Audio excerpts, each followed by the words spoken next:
friends. Oh boy, we got a big one. Look, I'm so glad that you could join us for this. The Vendor List, it's a brand new podcast, wedding vendors only. It is not going to be brides and grooms on here. This is vendors only, spilling the wedding tea.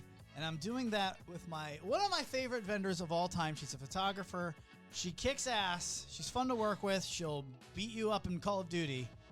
Or really pretty much any other video game as well. Jessica Nazarova. What's going on, girl? Hello, hello. Yeah, I'm super excited to be here. That was a fun episode. We've already taped one, and it was just like, that moved really fast. It moved so fast. It was like 100 miles an hour through some really fun topics. But we had Ricky on, and she was so much fun to talk to. Ricky Lee Mayers, she did an awesome job. She's a coordinator. So we had a coordinator, we have a photographer, and you'll find out why we are no longer referring to me as a DJ anymore. I'm not doing it. I'm out. I am out. But yeah, I think moving forward, we'll slow things down because in this episode that you'll see coming up here, I mean, we talked on my dire hatred of videographers, and then you guys stood up for them. Yep. We talked about managing your schedule and how it's impossible to stay in a relationship. Well, you two have figured it out. I don't know how to do it as a wedding vendor. And then we also talked about, should you tip? Mm-hmm. Should our couples tip? Because we get to ask that question a lot, but nobody talks about it. Yeah, juicy topics. It was good. I had a lot of fun doing this. And then we also asked Ricky a whole bunch of like horror stories. What's worked with you? What hasn't? She had a couple things go viral. And so we wanted to get some social media tips and all that. It was a big thing, but like, wow, that was a lot to pack in 45 minutes. Yeah, it was. So next week, after on the next episode that we do, I think we'll slow it down a little bit, and I want to talk to you about drunken guests and how you as a photographer really like corral all of these, because I see it. Like sometimes those groomsmen, like they hit on you, I'm sure. Oh yeah, your wedding guests can be a lot on the dance floor. And there's a fine line between fun and a little much. Inappropriate. We'll say it. Yeah, it happens all the time. I told a story on this next episode coming up. The one time that a bridesmaid started making out with me on the dance floor, I didn't know what to do with myself. I was like a 12-year-old in the locker bay all of a sudden. Like, oh my God, people are watching. I gotta go. So we did all of that. But what can you expect as a listener of this show? What can our listeners expect from this every time they tune in? I think a fun insider perspective. You and I have both been doing this for many years. So yeah, an insider perspective, and also I think some really good tips that you're probably not hearing on some of these like planning podcasts and things like that on how to really maximize the fun on your wedding day, how to enjoy the wedding day the most and get the best out of your vendors. Do you have to spend a crap ton of money in order to have an awesome wedding? Definitely not. Yeah. See, this is why I really want y'all to learn from this. Like, we have things that we can show you. Not that we know everything, by the way. I want to learn a lot. I can't wait. I learned a lot from Ricky. Like, I want to learn from all the vendors that are going to come on here. We're going to have videographers. I got a caterer in line. Mm-hmm. I want to hear about what they expect from the DJ. Should the DJ call the tables during the catering?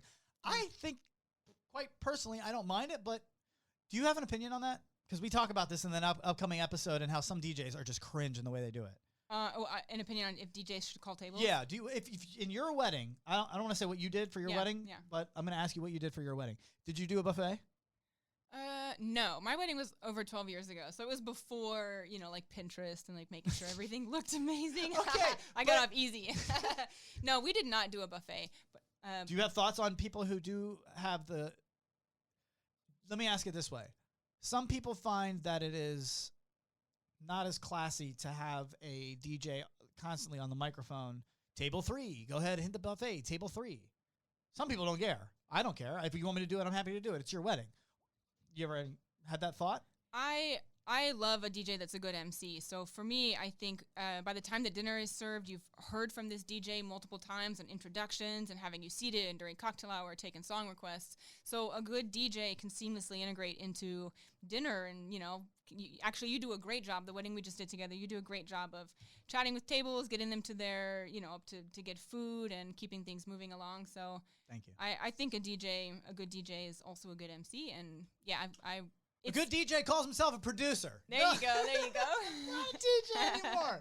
I'm over it. Yeah. No, I actually do think it's a little bit frustrating for table 15 and a 15-table wedding to constantly be reminded that they're not even close. I see. That's the one thing. That's the one thing, because I've noticed, like... That makes sense. Man, every single time they ask me to call tables, the last table, when it gets to them, I've I've actually experimented with this because it's just like things that nobody else will know, but I'm trying new, like a comedian telling a new joke every night. I want to see, or telling a joke a different way each night, trying to see which way is the best way to tell it.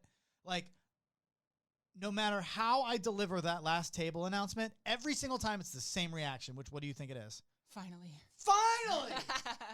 Every time they just erupt with this like, Jesus, everyone's eating. We're good. It's like ridiculous energy. Tables 1 through 5 are done. Yeah, table 1 through 7 are done. Yeah. We're on table 15. Go ahead. Thank you for your patience. Finally, it's just like there's really no way to do that where they're just like sitting on table 4 and they're just like, oh my God, we're not even close. So that is something that we talk about, but there are ways to do it, and there are ways to get around drunken guests. I'm sure that you'll drop on us next episode that we do, because I've seen a photographer handle that poorly. Yeah, we'll say. You know what that looks like? We'll leave you with this. Folks, we just wanted to come on and do a quick introductory episode of like, this is what you can expect. It's not going to be the floral trends of the month. There are tons of places that you can go to get that. We have nothing but respect for bridal podcasts, for all the weddings, all the blogs. My dog's going crazy right now because he's so excited for all of those places that you can go to get information, right?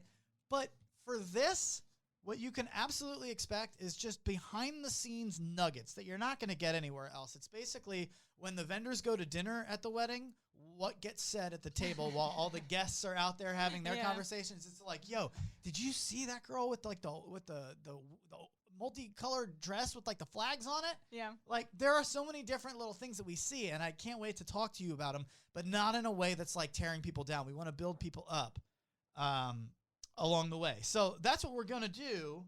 So with that being said, why don't we at least let you know, because I'm not huge on introductions and like, oh, this is who we are, but you should know where this information is coming from. My name is Adam Carluccio.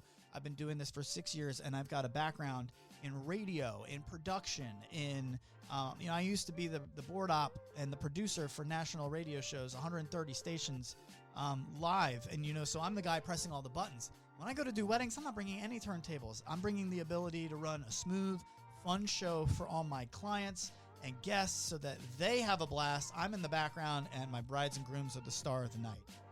That's how I kind of separate myself from all the other DJs out there who sit there trying to make it about them, and it's just like, I see it, and it's cringy. I don't want that to happen. I hope you can learn something from this, and I'm just so grateful for your time. You will not have time wasted on this show. We really recognize that for 45 minutes for you to sit down and give us that time, like that's huge, especially now in 2022, almost 2023.